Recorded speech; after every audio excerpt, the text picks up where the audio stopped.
मन पवित्र हरि भजन सो, और मन की शुद्धि तो भगवान का भजन करने से होती है। हो त्रिविध कल्याण,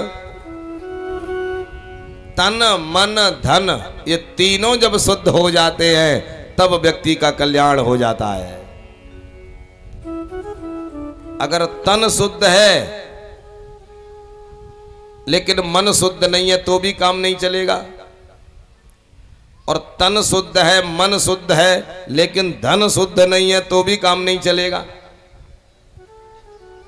दूषित धन के कारण कैसे कैसे लोगों में विकार आ गए, इसलिए तन मन धन ये तीनों की शुद्धि होना अनिवार्य है।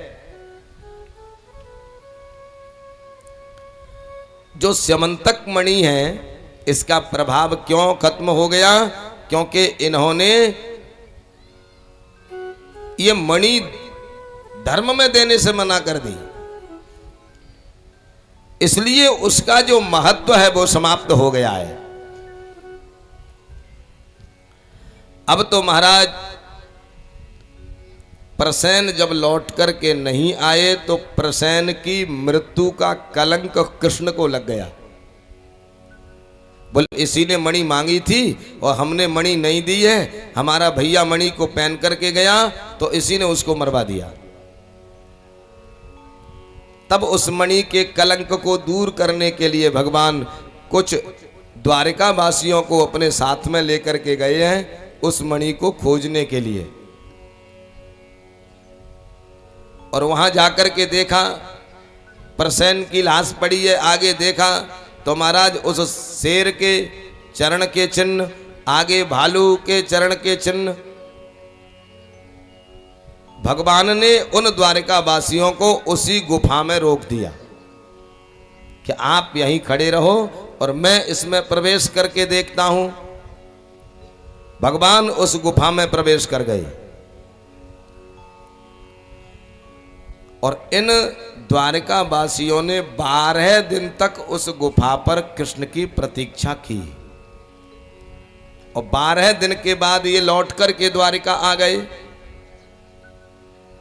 और महाराज उस गुफा के अंदर तो जाम्बवंत से और भगवान कृष्ण से युद्ध चल रहा है, और इन द्वारिका वासियों ने आकर के वसुदेव जी महाराज से कह दिया कि हम तो दरवाजे पर खड़े रहे, 12 दिन हो गए, कृष्ण एक गुफा में घुस गए हैं और अभी तक वो लौट करके नहीं आए हैं। तब तो महाराज वसुदेव जी रोने लगे, मेरे पुत्र की रक्षा कैसे हो। तब वसुदेव जी महाराज ने भगवती जगदम्बा की आराधना की है। नारद जी महाराज आए हैं श्रीमद् देवी भागवत महापुराण में तो, और नारद जी महाराज ने वसुदेव जी को श्रीमद् देवी भागवत श्रवण कराया है कृष्ण की रक्षा के लिए। और श्रीमद् भागवत महापुराण में भी 10वें स्कंद अध्याय 56 के 35वें श्लोक में वसुदेव जी महाराज भगवती जगदम्बा की स्तुति करते हैं। सत्राजितम सपंतस्ते दुखिता द्वारकौकशः उपतस्थुर महामायाम दुर्गाम कृष्णोपलब्धये। कृष्ण की प्राप्ति के लिए वसुदेव जी महाराज भगवती दुर्गा की स्तुति कर रहे हैं। दुर्गा का ही संस्मरण इसलिए कर रहे हैं क्योंकि भगवान श्री कृष्ण भी तो दुर्गा उपासक थे। कृष्णेन संस्तुते देवी सस्वद भक्त्या सदाम्बिके रूपम देहि जयम देहि यशो देहि दिशो जय। वो पराम्बा, वो भगवती जगदम्बा सबका आधार है। इसलिए कृष्ण की प्राप्ति के लिए वसुदेव जी महाराज भगवती दुर्गा की प्रार्थना कर रहे हैं, स्तुति कर रहे हैं। तेषां तु देव्युपस्थानात् प्रत्यादिष्टा शिशा सच। और उधर महाराज युद्ध चल रहा है। उधर भगवान श्री कृष्ण का युद्ध चल रहा है और इधर वसुदेव जी महाराज भगवती दुर्गा की आराधना कर रहे हैं। भगवती जगदम्बा की कृपा से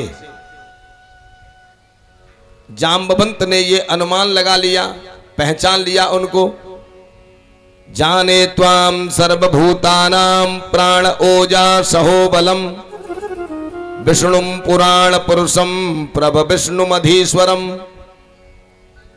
आज जाम्बवंत जी महाराज कहते हैं जाने त्वाम सर्वभूतानाम, बोले अब मैंने आपको जान लिया है, आप समस्त प्राणियों के स्वामी हैं। महापुरुष विष्णु आप ही हैं, सबके प्राण इंद्रिय बल मनोबल शरीर बल आप ही है, हमने आपको जान लिया है। आज जाम्बवंत महाराज कहते हैं प्रभु हम आपको अब तक नहीं पहचान पाए, लेकिन आपने तो हमको पहचान लिया होगा कि ये जाम्बवंत दादा हैं, और फिर आपने हमसे युद्ध क्यों किया। तब भगवान कहते हैं दादा पुरानी बात ध्यान कर लो, जब रावण कुंभकर्ण मेघनाथ सब मर गए थे तो जाम्बवंत जी बोले अब मुझसे कोई युद्ध करने वाला बचा नहीं है और मेरी भुजाओं में खुजली पड़ रही है, अब मैं किससे युद्ध करूं। तब भगवान राम बोले दादा अब तो और थोड़े दिनों तक खुजाओ, अब तो मैं ही द्वापर में तुम्हारी खुजली मिटाऊंगा, इसलिए दादा हमने तुमको बताया नहीं है। इतने दिनों तक भीषण युद्ध हुआ, अंत में जब जाम्बवंत जी महाराज भगवान को पहचान लेते हैं तब उस मणि के कारण लड़ने के प्रायश्चित के स्वरूप अपनी पुत्री जाम्बवती का विवाह कृष्ण के साथ में कर देते हैं। भगवान श्री कृष्ण जाम्बवती को लेकर के चल पड़े हैं और उधर द्वारिका में भगवती जगदम्बा की आराधना का भी वो अष्टमी की रात्रि व्यतीत होती है।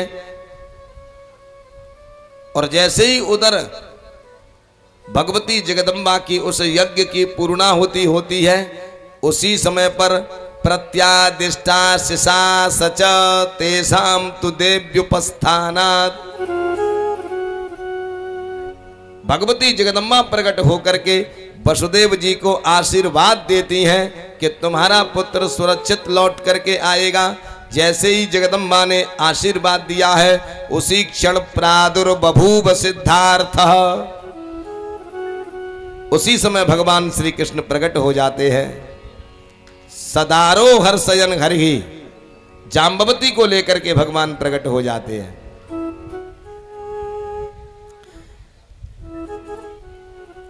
इस तरह से वो मणि सत्राजित को बुला करके सबके सामने वापस कर दी। और सत्राजित को जब ये पता लगा कि मैंने कृष्ण को झूठा कलंक लगाया है, तब सत्राजित